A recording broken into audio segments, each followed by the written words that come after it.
Hola, mi nombre es Luisa Fetter Parodi y soy docente de la Pontificia Universidad Católica del Perú. En este video vamos a realizar un recorrido por la sala donde se encuentra una pieza cuya simbología se relaciona con lo femenino.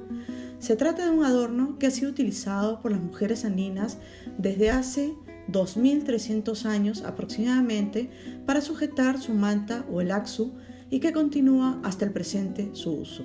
Este objeto es un prendedor que se compone de un cuerpo, que vendría a ser la aguja, y de una cabeza, la que es la parte decorada del objeto. A este prendedor lo conocemos como tupu. Las primeras evidencias arqueológicas que se tiene de este objeto son de alrededor de los 300 a.C., con la cultura Bicús en la costa norte y en la Sierra Norte en la cultura Recuay. Las mujeres de las culturas Moche, Huari, Chancay, Ixma, Chimú y por supuesto también Inca, lucieron este ornamento con sus mejores vestimentas. Tanto es así que Betanzos, al narrar sobre el origen del Tahuantinsuyo en manos de los hermanos Ayer, menciona al final, abro comillas, y las mujeres salieron asimismo vestidas muy ricamente, con sus mantas y fajas, que ellos llaman chumbis, muy labradas de oro, y con los prendedores de oro muy fino, los cuales son unos alfileres largos de 2 palmos que ellos llaman topos. Cierro comillas. Pero no fue solo en el Perú donde se conoce su existencia. También hay evidencia de su uso en otras zonas de Sudamérica en épocas prehispánicas, como en los actuales territorios de Argentina, Bolivia, Chile, Colombia y Ecuador. Si bien parece que en algunos de estos territorios ha desaparecido, tenemos conocimiento que en nuestro país, así como en Bolivia, Chile y Ecuador, aún continúan las mujeres llevando con gran coquetería este ornamento. El tupu tenía 2 variantes, uno de tamaño pequeño, conocido como tipki, que era usado individualmente para sujetar la manta o yikya, colocándose de forma diagonal, mientras que la otra variante era el tupu usado en pares, los que sujetaban el anacu o saya a la altura de cada hombro con la cabeza decorada sobre el pecho. Esta cabeza tenía varias formas. La más común era la circular y la de media luna, y es la más conocida ya que es típica de la cultura inca y es la que se presenta en las imágenes de cronistas como los de Huamán Poma de Ayala y Martín Murúa, donde muestran a las collas con sus elegantes vestidos y su tupu prendido a la manta o en pares sosteniendo el axu.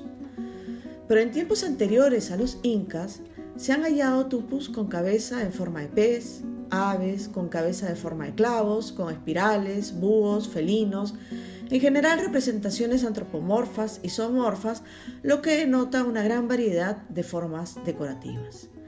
Los tupus en esta época suelen tener un orificio entre la aguja y la cabeza, por donde pasa un cordón de lana o algodón, el cual permite que se sujeten entre sí. Esto ocurre en el caso de tupus de pareja. En el virreinato se siguieron elaborando estos objetos de uso femenino, pero a diferencia de la época anterior, que eran de oro, plata, cobre o bronce, según el estatus social de su portadora, para el virreinato serán sobre todo en plata, debido a la abundancia de este metal por la explotación de las minas de Potosí.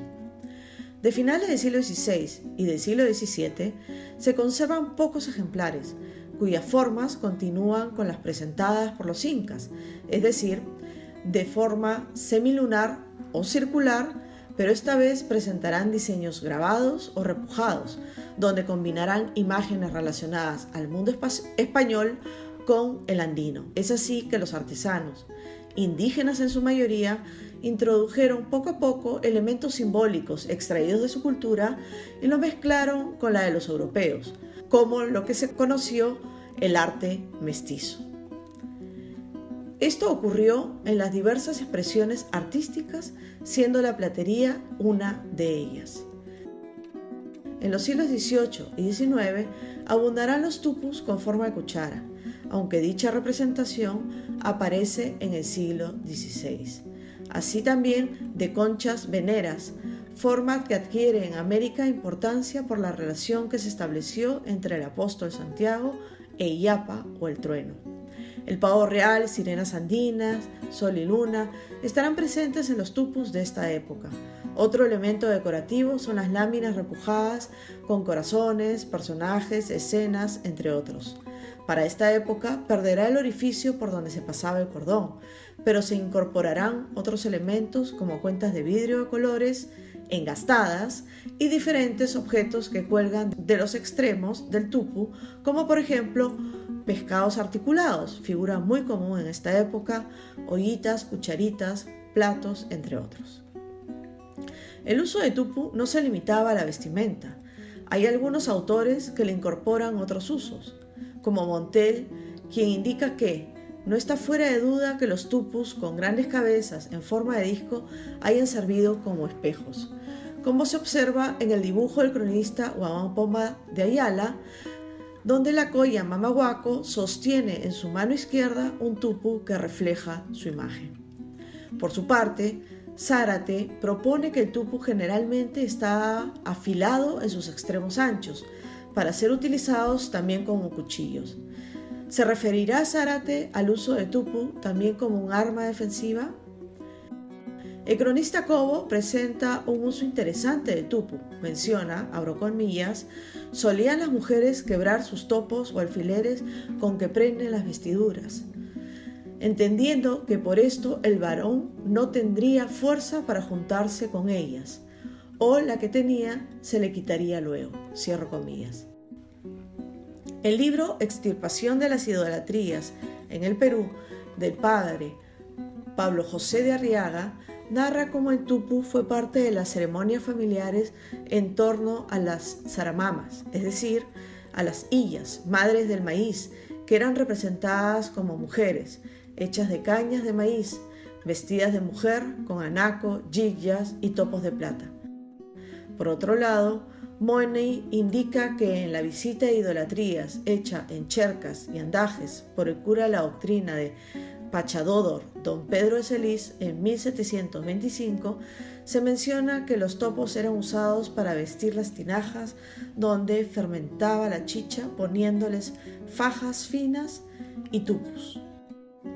Según Fernández, durante el periodo virreinal, el prendedor femenino también estuvo asociado a la brujería y se le relacionó con prácticas maléficas para causar enfermedades a las personas. Money rescata el caso de la indígena María de la Cruz, acusada ante los visitadores eclesiásticos por el cacique de Anahuanca, en la provincia de Jauja, de haber matado al indio principal y a otras 2 personas por medio de hechizos y maleficios. Según la causa criminal de 1689 se lee, abro comillas, ella tenía un sapo vestido con su camiseta de ruán y un tupu de plata clavado en el suelo, cierro comillas. Por otro lado, Poznansky pensó que el tupu podría haber sido usado como dióptero. Byrne estuvo de acuerdo, pero añadió, no solo en la astronomía, sino en las mediciones y agrimensura. Estas piezas a los que se refieren los investigadores corresponden a objetos muy parecidos a los tupus por sus cabezas circulares, pero el cuerpo no es una aguja, sino más bien es un vástago que termina en punta roma, por lo que difícilmente podría tratarse de un prendedor o tupu, aunque futuras investigaciones podrán determinar estos usos.